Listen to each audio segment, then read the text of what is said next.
Hi guys, मैं अमित शर्मा। कैसे हैं आप सब? गाइस, मैं आपके लिए आज एक स्टोरी लेकर आया हूँ, जिसको सुनने के बाद कमेंट में बताना कि इस छोटी सी स्टोरी से आपको क्या सीख मिलती है। क्या आप भी कभी कभी अपने मन में ये सवाल करते हैं कि किसी काम को करने में मुझे जितना वक्त लगता है, कई बार वही सेम काम मेरा दोस्त बड़ी जल्दबाजी में कर लेता है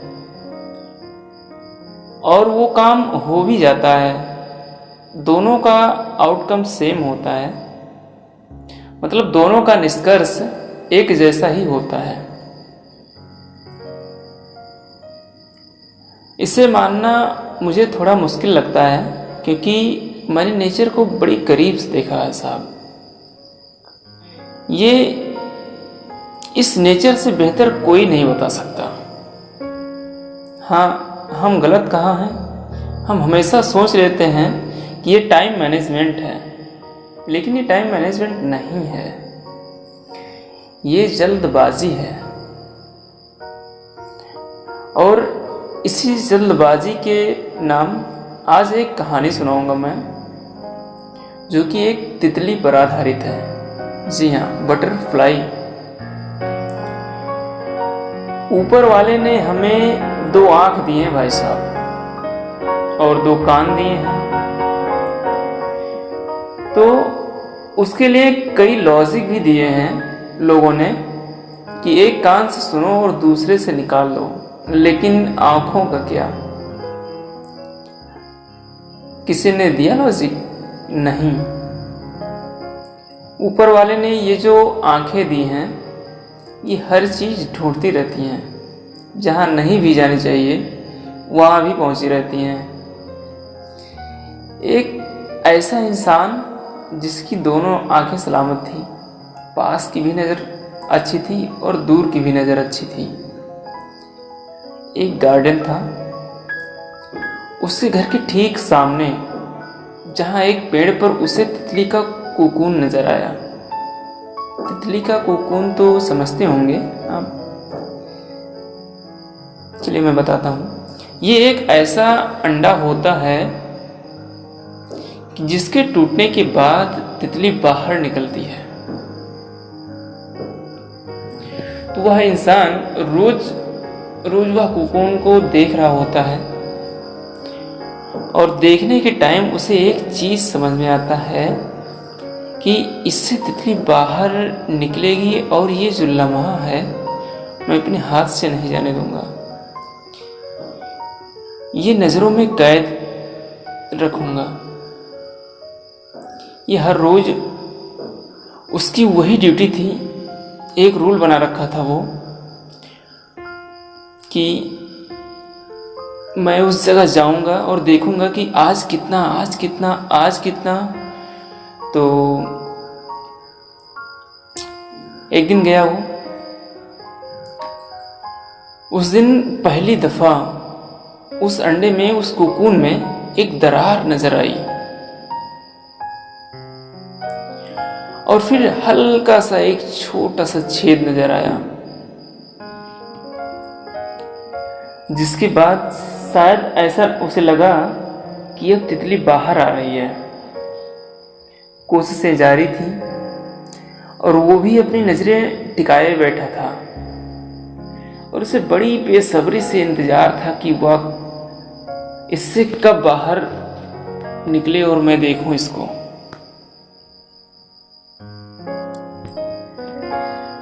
इसी तरह हर रोज वह ये सिलसिला चलता रहता है, और इसमें एक वक्त लगता है। ऐसा नहीं कि अचानक आपने कोकून को देखा, कोकून टूटकर उसके अंदर से तितली तुरंत बाहर आ जाए। इसके लिए वक्त लगता है।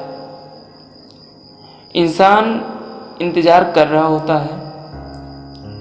वो जो दरार और उसके बाद छेद नजर आया, उससे हल्का सा एक हिस्सा तितली का बाहर निकलता हुआ दिखाई दिया। और ये जो इंसान था वो बड़ा परेशान था कि शायद आज ऐसा हो जाए 2 हो जाए, 3 हो जाए, 4 हो जाए, पूरा दिन निकल गया। लेकिन जो इंसान की घड़ियां थी वो बर्दाश्त नहीं हो रही थी। उसे ऐसा भी लग रहा था कि तितली बड़ी परेशान है, निकल नहीं पा रही है। तो उसने एक कैंची की मदद से उस छेद को जरा सा बड़ा कर दिया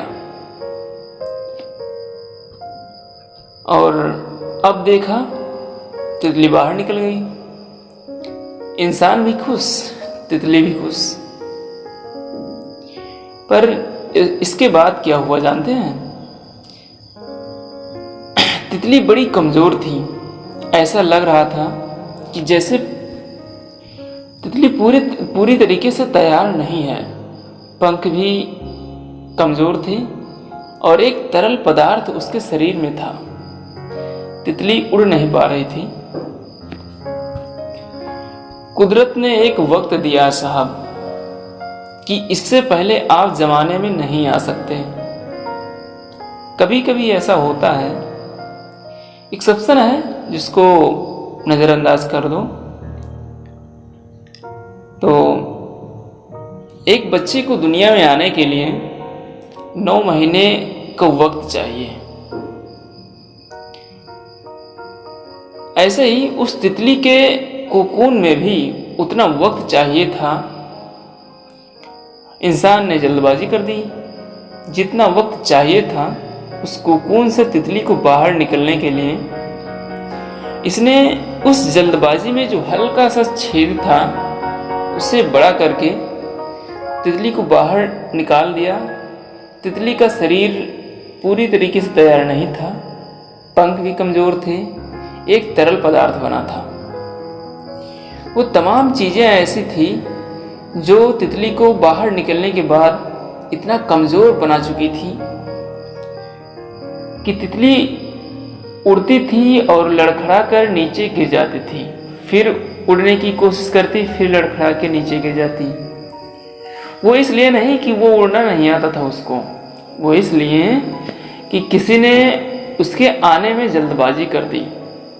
ऊपर वाले ने हर चीज का वक्त दिया है। अब जरा सोचो, वो तितली कुछ दिन और उस अंडे में रह जाती और वो तरल पदार्थ उसके पंख में जाकर उसे और मजबूत बना देता, और तब तितली जो बाहर आती है उसे फूलों से रस पी लेना आता है और आपके लिए एक सुनहरा माहौल बनाती है। गाइस, वीडियो अच्छी लगी हो तो चैनल को सब्सक्राइब करें, साथ ही साथ बेल आइकन दबाएं और लाइक शेयर कमेंट करना ना भूलें। धन्यवाद।